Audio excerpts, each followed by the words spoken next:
We begin our countdown to the most interesting people we've met this year in the Sports Zone with the one who's probably the most surprising. Let's face it, the man at number 5 is not usually a media darling, but the fiery and boisterous Tony Stewart invited us, the media, to go bowling instead of bowling us over.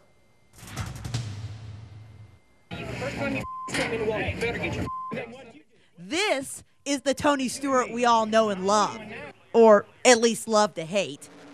This is for the hardcore bowler right here. And this is the kinder, gentler Tony Stewart, complete with bowling shoes and mugs for the camera. How do you concentrate when you got them doing that? When you got Soul Train down there? It's like an old, I think it's either Solid Gold Dancers or Soul Train on there. Stewart, who has never really had a reputation of being sweet with the media, giving about 12 of us the chance to bowl one frame against him.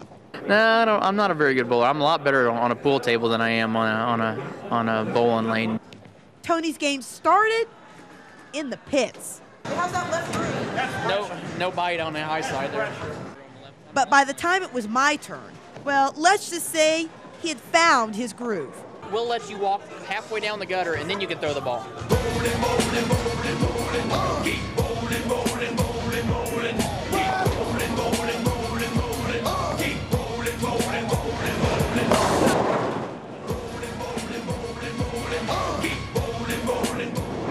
Do you see that?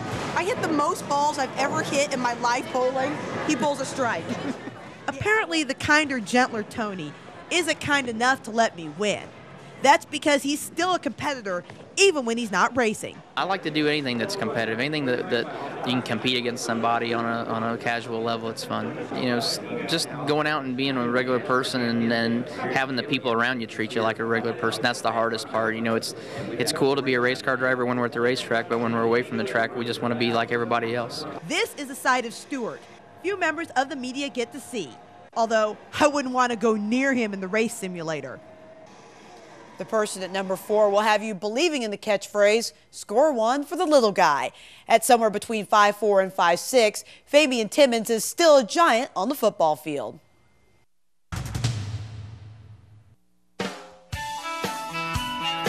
Honestly, when he came out here to go out for football, what went through your mind? You know, when he first showed up, you know, I'm thinking, man, this kid's going to be, you know, either really tough or he's going to, you know, have a short career. There's a couple of people that have a little jokes about it, but if you want to do it, you can do it no matter what people say.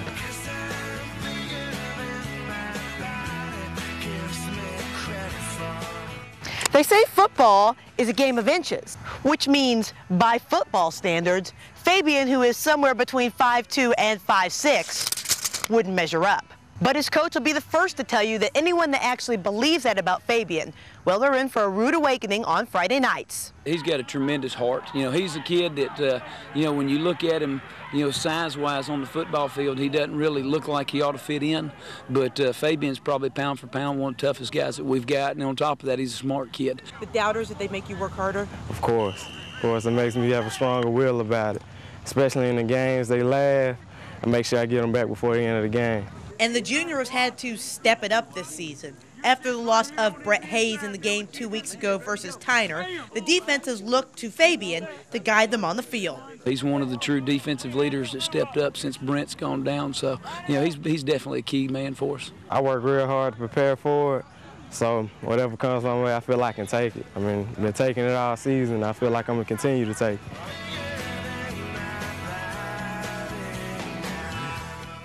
When we come back, a look at numbers 2 and 3 on our list of the most interesting people of 2003. Right now, some interesting people that just missed our top 5.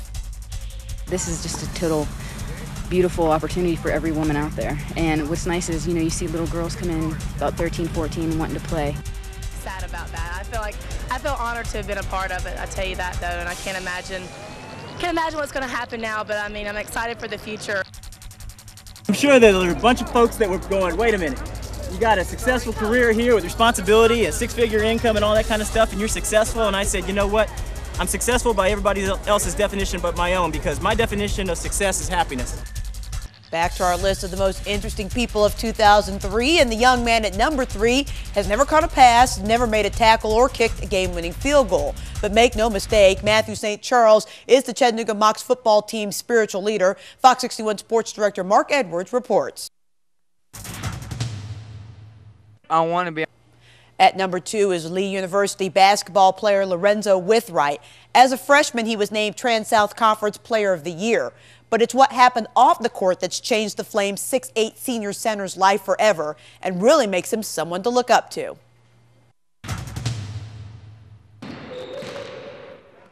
It was just another day of practice. I had a pulled hamstring, so I was just at practice stretching and jogging on the side and stuff like that. And then I felt a sudden chest pain.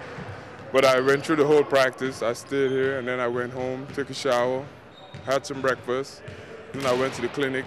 That trip to the clinic would change Lorenzo Withright's life forever.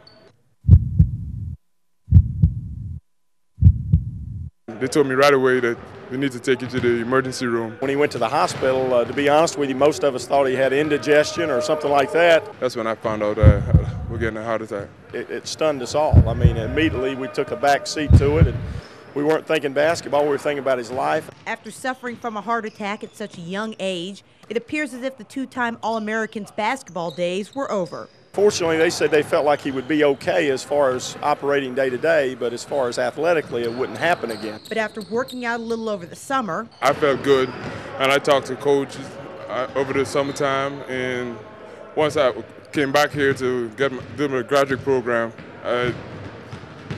we had to get some doctors' opinions, and we had 2 doctors to say that everything was fine. It was a surprise to have him back because last year we pretty much told his career was over. And Withright's comeback has been truly amazing. Despite missing all of last season and only averaging 20 minutes a game this year, he's still the Flames' leading scorer. I get a second chance in life, second chance to play something that I really enjoy, so I'm loving it, every second of it.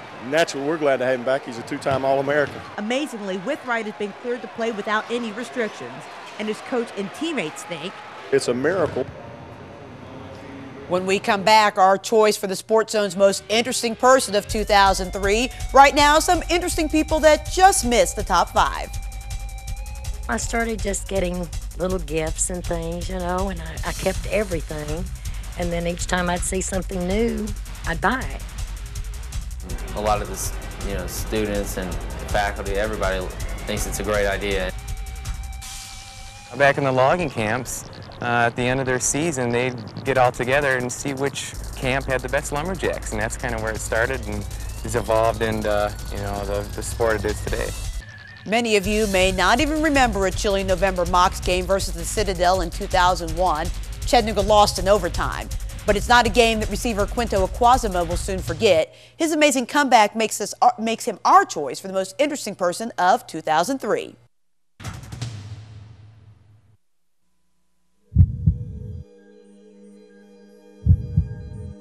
At the time when I first fell, I didn't think it was that serious of an injury. When you're in that situation as a healthcare provider, I mean, you have a tendency to go into shock too a little bit. November 3rd, 2001, Quinto Aquazima is running back a punt in the Mocs game versus the Citadel. At about this point on the field, a Citadel player hit Quinto with his helmet in the leg and nearly ended his football career. I just remember thinking I was going to break it I thought I was going to score on the play, and then, out of nowhere, I remember seeing a guy coming across the field, and I was like, I got to make a cut here, and right when I was cutting, he just came down on me, and another guy hit me from behind. It was definitely an injury that you just don't see every day. It's more like a car accident than a football injury. at the time, doctors weren't sure if Quinto would ever walk again, let alone play football. They were worried about infection and the fact he lost so much bone when his leg basically shattered on the field. For him to be back, although not quite ready for contact, Allen says is amazing. It is incredible to me, and it's a credit to him as a person. Nobody else deserves the credit except for Quinto. I mean, the concern when you have an injury like that is, A, that they might lose the leg, because of an infection. So you have to have a good surgeon, which we do, and Dr. Tommy Brown, and then you have to have a person dedicated like Quinto to rehab and to come back like he has. I've never doubted myself ever in my life. I've always remained optimistic, and I know myself and I know my body. I knew it was going to come. I just didn't know. I couldn't put an exact date on it. I've got a lot of respect for him, not just for the fact that he's out here and has come so far from that injury, but even at the time that he during the semester that he had the injury, I think he had a 4.0. He's a great student. He's a great kid. He's really a highly motivated person, and he's going to be, whether the football situation works out for him or not, I'm not sure, but I know he'll be a successful person in life, which, that's pretty important too. Quinto is aiming for an August 28th return to the field. That's the season opener against Sanford. Even if he's not ready by then, the sophomore says whenever he returns, it will be a moment he will never forget. Wow, I mean, it's been like post 17 months since my first surgery, and it's just like, with each surgery, I kept thinking, I was like, man, when's the day gonna come where I can get back out there, But I've been like putting in a lot of hard work, and I was just, I was expecting this day to come. And Quinto did make it back to the field for the season opener versus Sanford and played in every game this season for the Mocs. All right, that will do it.